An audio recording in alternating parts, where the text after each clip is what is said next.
Assalamualaikum warahmatullahi wabarakatuh. Perkenalkan, nama saya Mega Aldora. Saya merupakan dosen Politeknik Pariwisata NHI Bandung yang mengajar pada program Diploma 4, Program Studi Pengelolaan Usaha Rekreasi. Tujuan video ini dibuat untuk memenuhi salah satu persyaratan sertifikasi dosen tahun 2026, yaitu pernyataan diri dosen dalam unjuk kerja Tridharma Perguruan Tinggi atau PDD UKT PT khususnya pada aspek pengajaran. Pada kesempatan kali ini, saya akan menjelaskan salah satu mata kuliah yang saya ampu dengan metode DIA atau Delivery, Instruction, and Assessment. Adapun isi dari penjelasan mata kuliah mencakup deskripsi mata kuliah, kemampuan yang diharapkan, materi pembelajaran, sistem pembelajaran, metode pembelajaran, sistem penilaian, dan diakhiri dengan cuplikan video interaksi saya dengan mahasiswa dalam kelas. Deskripsi mata kuliah.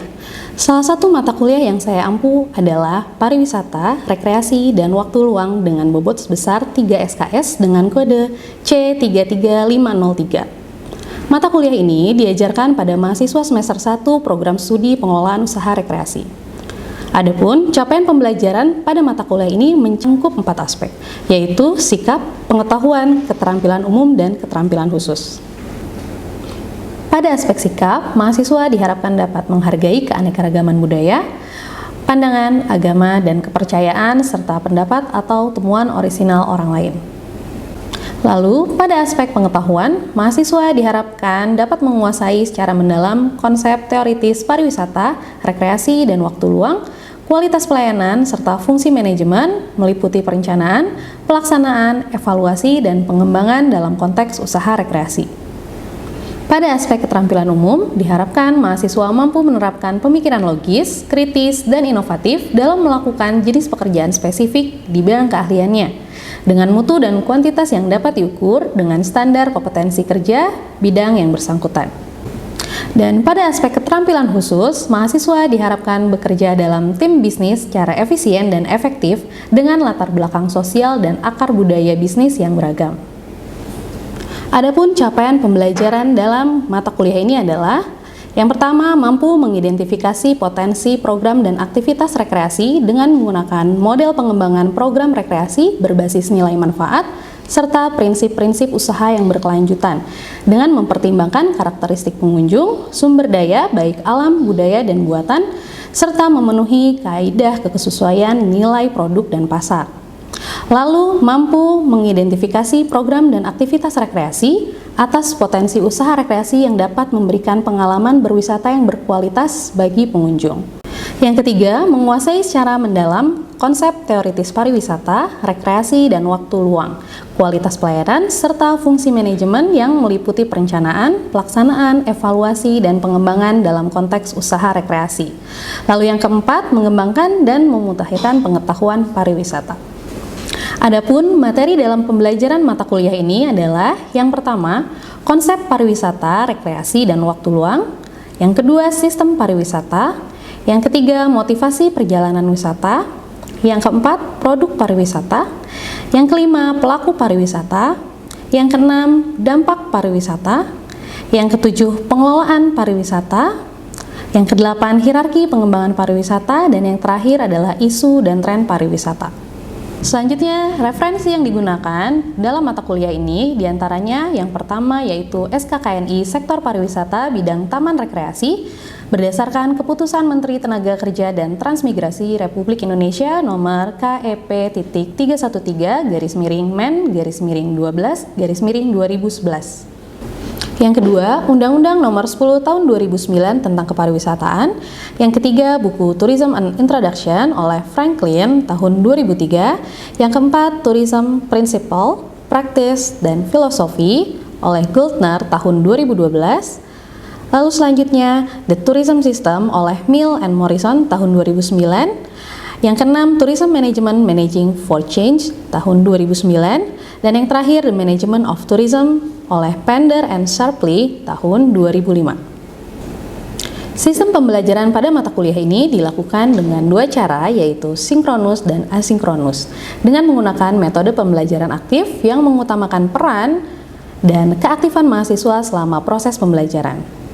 Pada sistem sinkronus, pembelajaran dilakukan dengan tatap muka di kelas. Sementara itu, pada sistem asinkronus, bahan ajar dapat diakses mahasiswa pada Learning Management System yang sudah tersedia, yaitu SIAKAD dan Edlink, di mana mahasiswa dapat melakukan pembelajaran mandiri terlebih dahulu sebelum kelas dimulai. Metode pembelajaran untuk mata kuliah teori 3 SKS diisi dengan kombinasi pendekatan student-centered learning seperti ceramah interaktif dan diskusi kelompok menggunakan small group discussion. Teori dengan bobot 1 SKS disampaikan dalam waktu 50 menit. Pada sistem penilaian, mata kuliah ini memiliki komponen penilaian yang harus dipenuhi oleh mahasiswa, yaitu yang pertama, tugas terstruktur sebesar 30%, tugas individu sebesar 20%, ujian tengah semester sebesar 20%, dan ujian akhir semester sebesar 30%. Melalui pendekatan ini, saya berkomitmen untuk menciptakan lulusan yang sesuai dengan profil lulusan program studi pengelolaan usaha rekreasi, yaitu pelaksana kegiatan atau pemilik usaha kecil rekreasi. Baik, untuk selanjutnya, mari kita simak video pembelajaran mata kuliah pariwisata, rekreasi, dan waktu luang yang dilakukan pada minggu ke-6 dengan topik produk pariwisata berikut ini.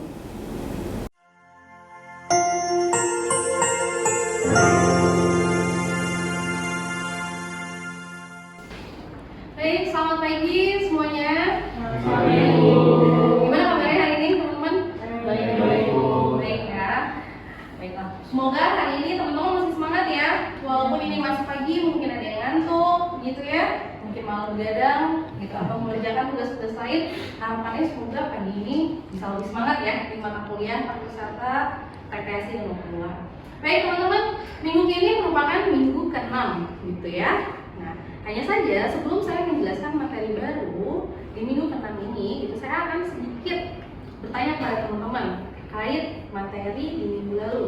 Coba teman-teman, ada yang masih ingat nggak materi minggu lalu kita membahas terkait apa? Motivasi perjalanan wisata. Motivasi perjalanan wisata, betul. Oke, di sini saya mau coba tanya juga, kira-kira teman-teman masih ingat atau enggak sih terkait motivasi perjalanan seseorang saat melakukan perjalanan wisata, gitu ya? Nah, kira-kira faktor apa saja sih yang bisa mempengaruhi motivasi perjalanan seseorang? Ada yang masih ingat? Bu. Ya, gimana Zalfa? Ada faktor internal dan faktor eksternal. Kalau internal itu dari dalam mereka kenapa sih pengen pergi ke suatu tempat untuk healing atau untuk melakukan waktu luang di waktu luangnya.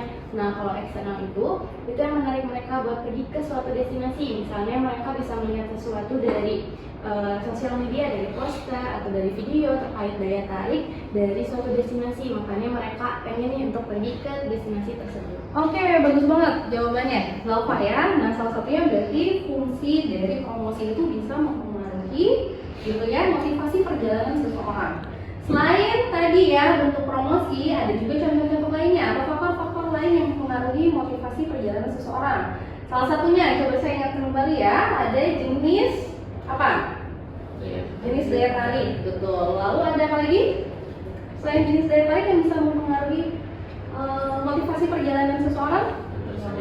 Ketersediaan waktu, betul ya. Jadi itu adalah beberapa faktor motivasi perjalanan seseorang, gitu ya. Baik, karena teman-teman dirasa masih ingat gitu ya materi sebelumnya, mungkin udah siap menerima materi baru di week ke-6 ini, yaitu topiknya adalah produk pariwisata, gitu ya. Nah, di sini saya akan menjelaskan produk pariwisata itu apa sih, gitu ya. Sebetulnya produk pariwisata apabila teman-teman lihat di depan, gitu, dikatakan bahwa produk wisata merupakan suatu bentukan yang nyata dan tidak nyata, ya. Dikemas dalam suatu rangkaian perjalanan yang hanya dapat dinikmati apabila seluruh rangkaian perjalanannya dapat memberikan pengalaman yang baik bagi orang yang melakukan perjalanan tersebut. Ya, ada yang tahu nggak maksud dari bentukan yang nyata dan tidak nyata? Kalau bentuk nyata itu kan sebetulnya dapat dilihat. Lalu kalau bentuk tidak nyata berarti seperti apa teman-teman? Layanan atau service, gitu ya. Apalagi kita industri pariwisata itu pasti banyak sekali, gitu ya, menjual service. Ya, kalau misalkan produknya bagus tapi servisnya dirasa kurang, biasanya apa? Wisatawan dia apa? Kapok atau dirasa tidak ingin berkunjung lagi ke tempat tersebut, gitu ya. Nah, untuk produk pariwisata itu sendiri, dia biasa kita sebut dengan 3A. 3A itu apa saja? Attraction atau daya tarik, lalu ada amenities atau amenitas atau fasilitas gitu ya, kita tahunya, sama accessibilities atau aksesibilitas ya. Jadi ketiga ini merupakan komponen utama dari produk pariwisata begitu ya. Untuk penjelasan ketiga komponen tersebut akan disampaikan dalam slide berikut ini ya. Baik, selanjutnya ini adalah konsep lain terkait produk pariwisata. Coba teman-teman perhatikan konsep tersebut. Apa yang membedakan konsep ini dengan konsep sebelumnya yang saya sampaikan terkait komponen produk pariwisata? Kira-kira apa yang membedakan? Ya, di konsep ini ada image and symbolic value. Oke, ada image and symbolic value. Gimana Kak? Yang disebut dengan image and symbolic value itu contohnya apa? Mungkin seperti Menara Eiffel yang ada di Paris. Oke. Lalu kayak Monas yang ada di Jakarta. Baik, bagus banget jawabannya ya. Jadi yang disebut dengan image and symbolic value itu contohnya adalah tadi Menara Eiffel. Ya, Menara Eiffel ada di mana?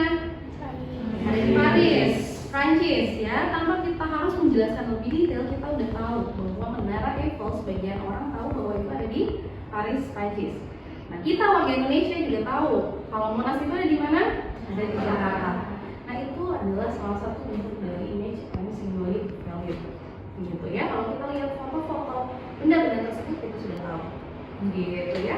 Nah, hanya saja yang lainnya menurut teman-teman itu sama atau tidak dengan materi sebelumnya?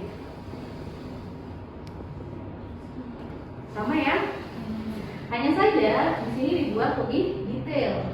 Pada materi sebelumnya atau konsep sebelumnya itu hanya dikatakan apa? Atraksi, amenitas dan juga aksesibilitas. Tapi di sini kita bisa lihat resources, attraction, dan activity itu bisa masuk ke mana? Kalau dari konsep sebelumnya, daya tarik atau atraksi, ya. Untuk fasilitas itu dia masuknya ke dalam amenitas, ya. Lalu ada apa lagi? Infrastruktur, ya. Itu sebelumnya juga sama, ya, dengan konsep yang sebelumnya. Hanya saja di sini dibuat lebih detail. Sampai sini cukup jelas penjelasannya, rekan semua? Jelas ya, baik. Nah, di sini saya akan menjelaskan apa sih yang disebut dengan daya tarik wisata. Ya, kalau menurut Undang-Undang ya Nomor 10 Tahun 2009 tentang pariwisataan dikatakan bahwa daya tarik wisata adalah segala sesuatu yang memiliki keunikan, keindahan dan juga nilai, ya, yang berupa apa? Keanekaragaman, apa?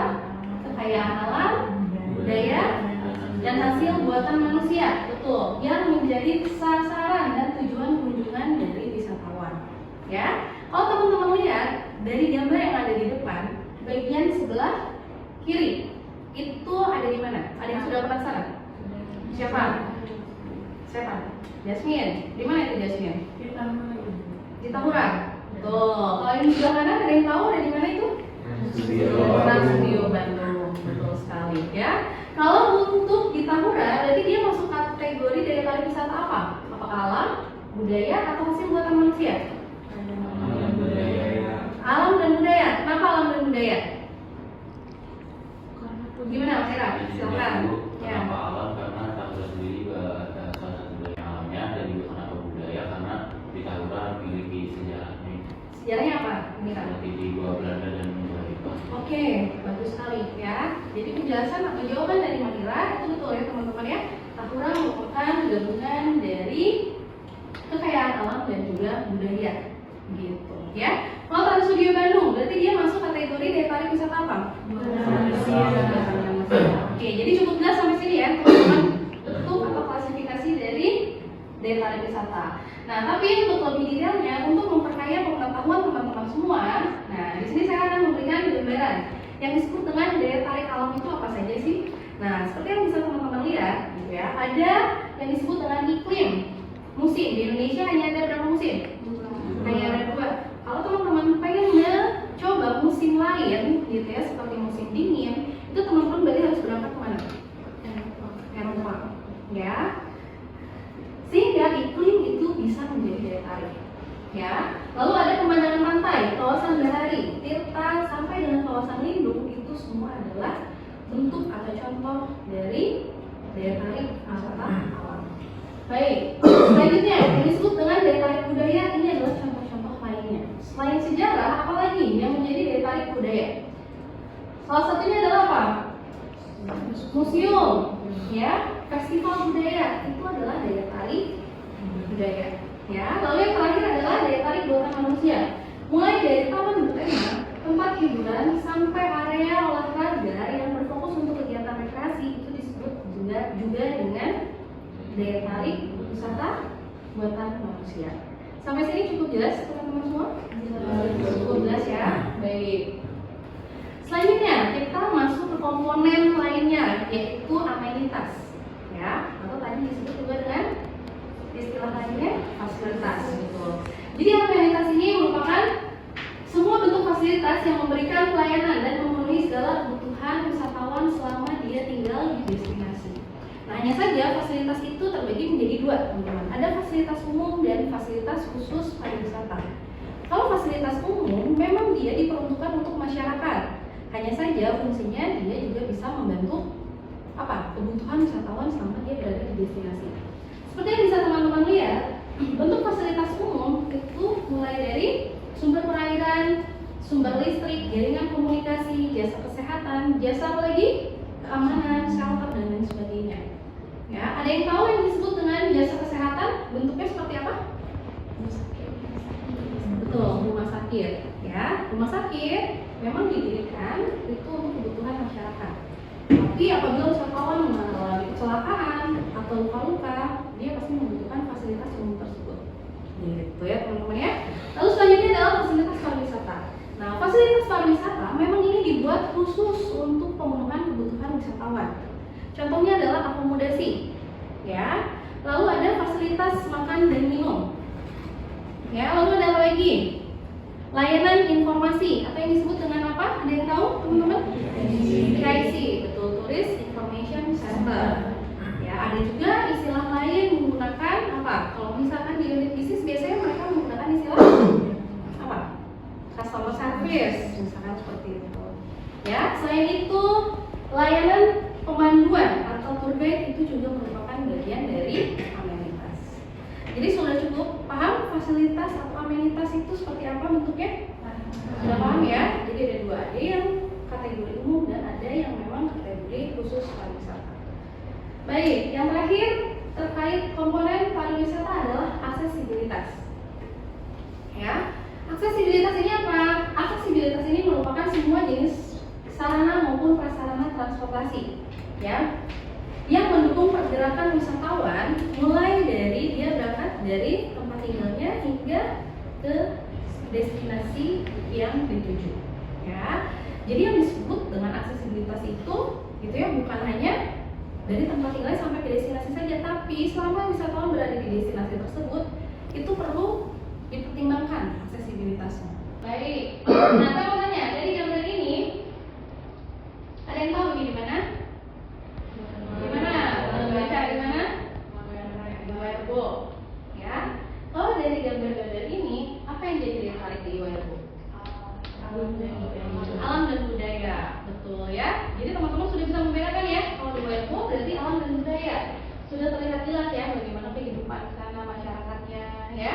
Bisa dilihat dengan jelas. Aksesibilitasnya ketahuan nggak di sini dari penjelasannya? Ketahuan? Ketahuan. Di situ tertulis apa? Untuk mencapai Wirebook, wisatawan harus berjalan. Ya, karena dia letaknya di atas gunung. Dia harus berjalan kurang lebih 3 sampai 4 jam. Ya, nah itu merupakan akses. Jadi jalan setapak pun itu adalah aksesibilitas. Ya, sampai sini cukup jelas, teman-teman? Baik. Nah, selanjutnya yang terakhir adalah karakteristik dari produk wisata. Ya, karakteristik dari produk pariwisata ini cukup banyak, teman-teman ya. Produk pariwisata pada dasarnya adalah pelayanan, sehingga apa? Tergantung pada sumber daya manusia. Ya, jadi kalau di pariwisata manusia itu berfungsi sangat penting, ya, karena dia memberikan pelayanan. Kalau pelayanan jelek, ya orang nggak mau datang lagi, gitu, ya. Lalu apa? Pelayanan yang baik berarti meningkatkan kualitas produk pariwisata. Itu sudah pasti seperti itu ya teman-teman. Lalu bersifat rentan dan mudah rusak. Karena apa? Karena masih banyak, khususnya di Indonesia, daya tariknya itu lebih banyak pada apa? Daya tarik yang sifatnya alam. Ya, makanya dia mudah rusak. Tidak mudah untuk diperkirakan atau diramalkan. Contohnya apa? Cuaca. Lalu apa lagi? Pada saat itu ada pandemi, ya, COVID-19. Nah itu kan mengganggu aktivitas pariwisata juga, ya. Lalu apa lagi? Tidak dapat dipindahkan. Jadi teman-teman yang harus datang ke lokasinya. Teman-teman kalau mau lihat komodo yang datang, apa teman-teman yang harus datang ke sana? Iya, teman-teman yang datang, nggak mungkin kan? Dia yang datangnya teman-teman, gitu ya. Jadi itu yang disebut dengan tidak dapat dipindahkan, konsumen yang harus datang atau wisatawan yang harus datang, ya.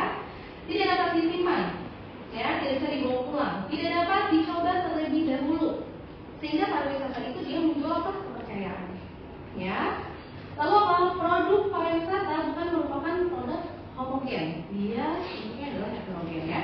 Lalu yang terakhir adalah pelayanan proses produksi bersamaan dengan proses konsumsi.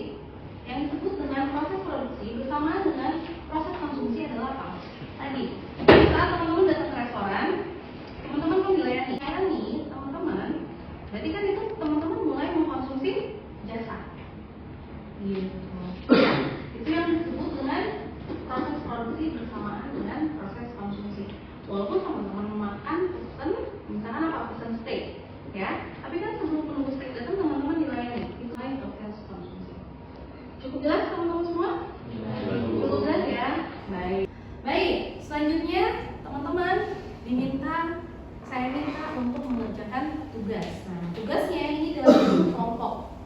Kelompok ini dia terdiri maksimal berisikan kurang lebih 4 orang, ya. Oh, karena ini tadi ganjil ya, ada 1, berarti boleh 5 orang, ya. Lalu menentukan salah satu destinasi wisata yang pernah dikunjungi. Jadi nanti teman-teman diskusikan, ya, mana saja teman-teman pernah berkunjung. Tapi harus semuanya sudah pernah berkunjung ya, jangan hanya 1 orang atau 2 orang saja, supaya nanti teman-teman bisa diskusinya secara optimal, gitu, ya. Lalu setelah menentukan destinasi wisata yang dipilih, teman-teman diminta untuk mengidentifikasi komponen produk pariwisatanya, mulai dari atraksi, amenitas sampai dengan aksesibilitasnya, ya. Setelah itu, teman-teman menuangkan tugas tersebut ke dalam kertas karton yang sudah kami sediakan, ya. Untuk waktu pengerjaannya itu kurang lebih 30 menit. Sampai sini ada yang mau ditanyakan terkait tugas? Sudah cukup jelas? Baik, kalau gitu silakan dibagi kelompok teman-teman. Aksesibilitasnya ada ojek, bis, kendaraan pribadi, dan jalan kaki ya. Berarti kan ini akses dari internal Kota Bandung ya. Kalau dari eksternal gimana? Ada nggak? Kalau ada, tolong ditambahkan. Ya. Setelah ini saya cek dulu kelompok yang lain gitu ya. Apabila yang lain sudah selesai, kita langsung presentasi. Oke? Terima kasih. Tolong ini gimana? Sudah siap? Oke, kalau gitu silakan siapa yang mau menjelaskan, mempresentasikan? Mungkin kelompok yang lain bisa perhatikan dulu ya. Kelompok pertama akan menyampaikan. Silakan, siapa yang mau menjelaskan? Boleh saya? Boleh, Nela. Silakan berdiri, Nela. Jadi Ibu di lokus yang kita pilih itu di The Great Asia Afrika. Jadi atraksi yang kita dapat dari lokus ini itu ada spot foto dan landmark negara. Lalu di sana juga ada sewa kostum tradisional sesuai negara yang mereka datangin spotnya itu ada buat sewa kostumnya. Lalu juga ada wahana kereta sungai sebagai atraksi yang ada di sana. Lalu di The Great Asia Afrika juga ada activity animal feeding. Jadi kayak kita ngasih makan sama hewan-hewan yang ada di sana. Lalu untuk amenitasnya di sana ada fasilitas F&B, lalu tempat parkir, ada klinik kesehatan juga, lalu ada toilet, musola, dan juga ada toko souvenirnya juga Bu sebagai amenitas di The Great Asia Afrika. Oke. Selanjutnya di aksesibilitas wisatawan itu cukup gampang ya Bu untuk datang ke The Great Asia Afrika karena banyak sekali transportasi yang bisa dipakai oleh wisatawan, mulai dari bus shuttle, angkutan umum, transportasi umum, kendaraan online, bahkan kendaraan pribadi juga bisa dipakai untuk menjangkau The Great Asia Afrika seperti itu. Oke, itu kalau shuttle maksudnya di dalam kawasan Great Asia Afrika atau dari wisatawan dari luar kota menuju ke Asia Afrika ada shuttle atau seperti apa? Kalau shuttle itu dari wisatawan luar Bu, karena The Great Asia Afrika itu juga mereka itu kerjasama sama tour and travel gitu Bu. Oke. Jadi mereka suka bawa wisatawan dari tour and travel tersebut ke The Great Asia Afrika. Oke, kalau gitu luar biasa. Tepuk tangan dulu teman-teman. Oke, terima kasih presentasinya. Mungkin kelompok terakhir, silakan presentasikan hasil aplikasinya. Ayo, sama-sama untuk percaya diri ya, belajar presentasi walaupun semester 1 nggak apa-apa. Silakan, siapa yang mau jelasin? Boleh, sama siapa? Oh, Cika, silakan. Gimana Cika? Baik, selamat siang Ibu dan rekan-rekan. Jadi dari Sama Mujo kami ingin menjelaskan kalau kita ada beberapa atraksi. Yang pertama itu ada Kaulinator Lembut. Jadi ini adalah permainan tradisional yang dimainin di Sama Mujo. Kayak gitu. Terus juga ada demonstrasi wayang. Ini tempatnya di amphitheater. Jadi nanti bareng sama bermain angklung nanti ada sesi di mana kita tuh melihat pertunjukan wayang gitu. Oke. Baik, lalu ada juga bermain angklung bersama ini. Jadi nanti akan ada kegiatan di mana angklungnya itu dibagi-bagi dan juga semua wisatawan itu diarahkan bagaimana caranya bermain angklung. Oke, benar ya semua ya. Iya gitu. Lalu untuk angklung orkestra ini selain setelah bermain angklung ini kita akan bermain angklungnya itu gimana caranya kita membuat ritmenya itu bagus gitu. Jadi alur dari musiknya itu bagus gitu. Lalu ada workshop angklung juga. Kalau misalkan ini tuh lebih ke paket. Jadi untuk sekolah-sekolah yang datang kita juga bisa membuat workshop untuk membuat angklung, cara mengikat angklung dan Oke, kalau amenitasnya gimana? lalu ada fasilitas amenitasnya, ada toko citra mata yang jual souvenir-souvenir dari Sama Mujo sendiri. Lalu juga ada toilet yang menyediakan beberapa fasilitas kayak misalnya sabun cuci tangan dan tisu. Ada juga restoran F&B, ini juga ada di dalam Sama Mujo sendiri dan juga ada di luarnya gitu. Kalau yang di luar itu bentuknya seperti warung-warung seperti itu. Lalu ada area parkirnya itu sangat besar, muat untuk setidaknya 8 bis. Lalu juga ada tempat untuk mobil atau motor pribadi. Lalu juga kalau misalkan kita masuk itu ada welcome snack and drink. Jadi setelah kita masuk ke Sama Mujo nanti ada kayak buffet. Nah di buffet itu ada kita bisa mengambil sendiri snack dan juga minuman yang akan kita konsumsi sendiri. Oke, yang terakhir amenitasnya? Baik, lalu untuk amenitasnya pertama itu ada ojek tentunya itu ojek pangkalan karena di Sama Mujo sendiri itu wilayahnya tidak boleh untuk memakai ojek online. Oke. Seperti itu. Lalu juga ini ada bis untuk sekolah-sekolah yang dari Bandung. Lalu bisa menggunakan kendaraan pribadi, bisa mobil ataupun motor, dan juga jalan kaki. Untuk jalan kaki ini lumayan walkable si jalannya juga karena jalannya sudah bagus yang di pinggir-pinggirnya kayak gitu. Lalu ada juga shuttle untuk sekolah-sekolah dari luar kota. Oke, jadi seperti itu ya. Oke, baik. Terima kasih banyak presentasinya dari kelompok terakhir. Beri applause dulu. Baik, teman-teman. Untuk pembelajaran hari ini, gitu ya. Tadi saya sudah lihat, ya, identifikasi teman-teman terkait produk pariwisata. Mungkin dari teman-teman masih ada keraguan dan mau ada yang ditanyakan? Cukup jelas ya teman-teman semua ya. Kalau memang dirasa cukup jelas, mungkin pertemuan perkuliahan pada hari ini selesai sampai di sini. Terima kasih banyak atas kerjasamanya dan partisipasinya. Mungkin kita akan berjumpa lagi di mata kuliah yang sama di minggu depan. Begitu. Semoga apa yang hari ini kita pelajari sama-sama itu bisa bermanfaat bagi kita semua. Baik, kalau begitu terima kasih banyak. Selamat siang. Terima kasih. Ya.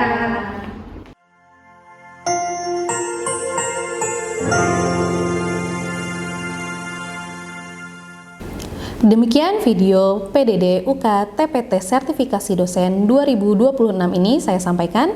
Terima kasih telah menyaksikan. Wassalamualaikum warahmatullahi wabarakatuh.